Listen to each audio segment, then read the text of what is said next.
ये बुक है vivas for oral and maxillofacial surgery FRCS और उसका ये 3rd स्टेशन है। अब 3rd स्टेशन का जो पहला क्वेश्चन है वो ये है कि describe what you see.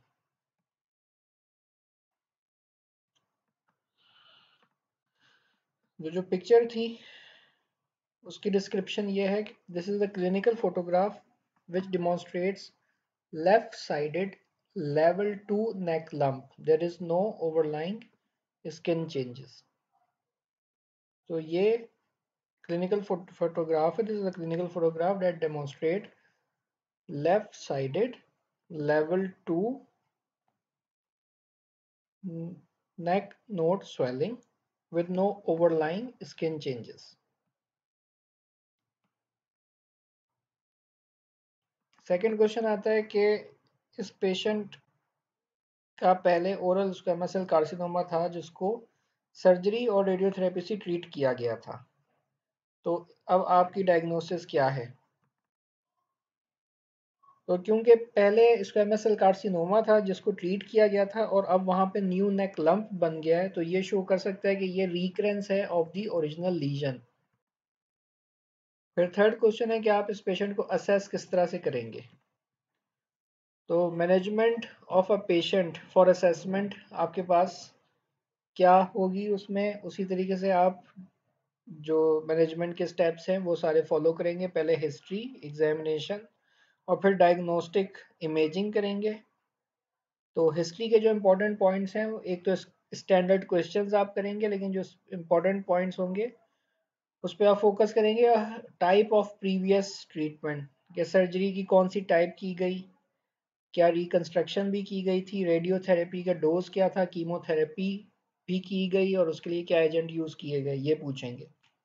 Examination के ऊपर आप साइज चेक करेंगे और उसकी इम्प्लीकेशन होगी इन टर्म्स ऑफ रिसेक्टेबिलिटी और लोकल और रीजनल मेटास्टेसिस को फोकस करते हुए एग्जामिनेशन करेंगे। फिर जो स्टैंडर्ड इमेजिंग आप कराएंगे इस पेशेंट में, उसमें MRI और CT है टू स्टेज इट और असर्टन करने के लिए कि इसको रिसेक्ट किया जा सकता है या नहीं। और पॉजिट्रॉन एमिशन टोपोग्राफी CT या PET CT, ये बहुत इंपॉर्टेंट है in identifying potential distant metastasis.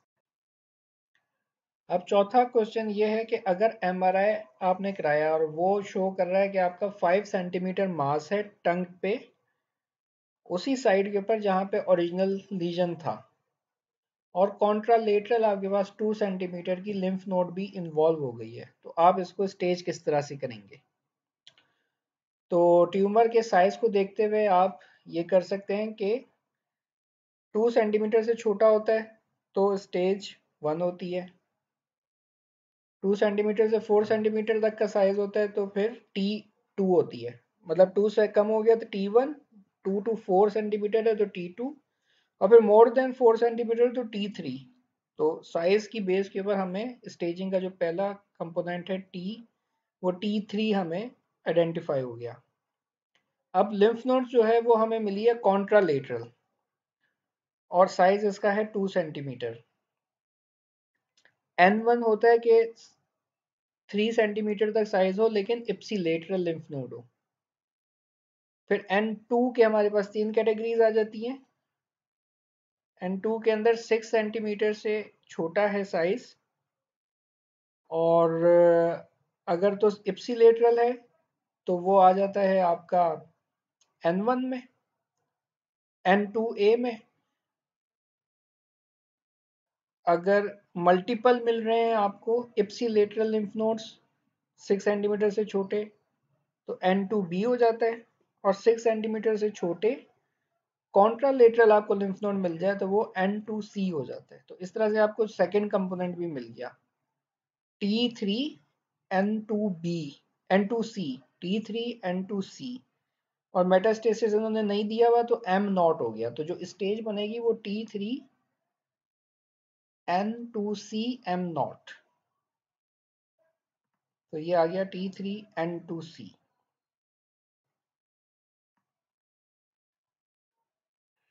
फिर जो फिफ्थ क्वेश्चन है वो है कि 2 सेंटीमीटर लीजन हमें अगर लिवर के ऊपर मिलता है तो फिर आप इसकी मैनेजमेंट किस तरह से करेंगे।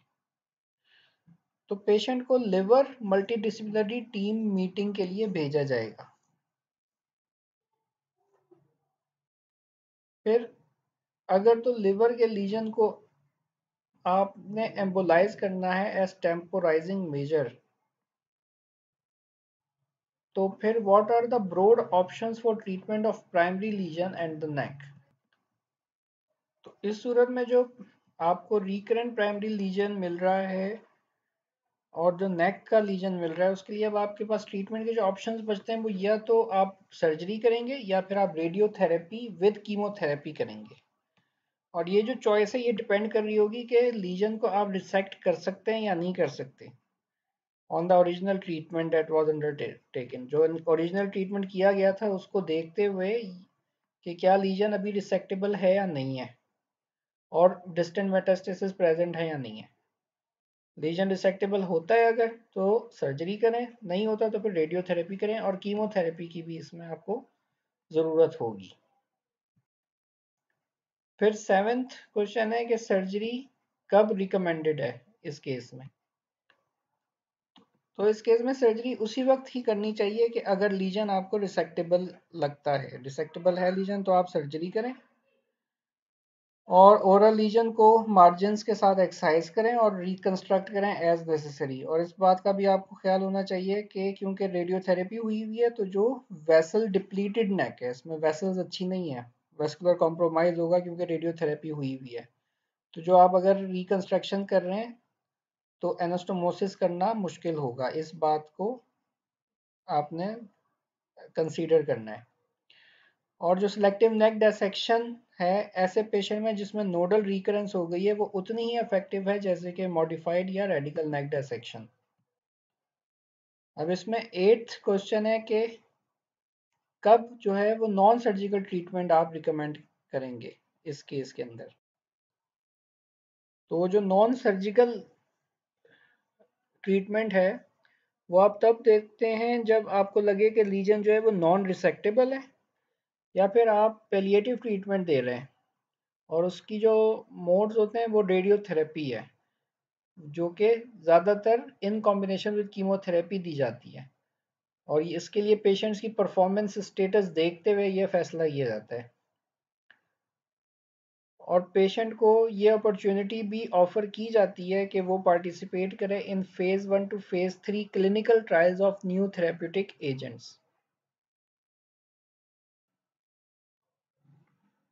क्वेश्चन 9 है कि कौन से कीमोथेरेपी के ड्रग्स दिए जाते हैं रिकरेंस के लिए। तो ऐसा पेशेंट कि जिसमें रिकरेंस हुई है उसके लिए जो एजेंट्स बहुत ज़्यादा सूटेबल हैं वो हैं comb 3 triple therapy with platinum cetuximab and five fluorouracil. तो ऐसा पेशेंट जिसका रिकरेंस हुई है उसमें जो सूटेबल कीमोथेरेपी है वो ट्रिपल थेरेपी है जिसके अंदर हम उनको दे रहे होते हैं प्लेटिनम सेट्युक्सिमैब और 5-फ्लोरोयूरेसिल। Platinum cetuximab and 5-फ्लोरोयूरेसिल। लेकिन ये कीमोथेरेपी देने के लिए ज़रूरी है कि पेशेंट का गुड परफॉर्मेंस स्टेटस हो और पेशेंट फिट हो कि उनको कीमोथेरेपी दी जाए। अब कीमोथेरेपी के इंडिकेशंस क्या होती हैं। तो कीमोथेरेपी की जो इंडिकेशंस हैं उसमें सबसे पहले तो ये है कि रिकरेंस हुई है। रिकरेंस के अलावा जो आपके इंडिकेशंस हैं वो एक्स्ट्रा कैप्सुलर स्प्रेड है, पॉजिटिव मार्जिन्स हैं और रिकरेंस है। तो 3 हैं indication for chemotherapy in oral cancer. एक तो positive margins, extra capsular spread और रिकरेंस।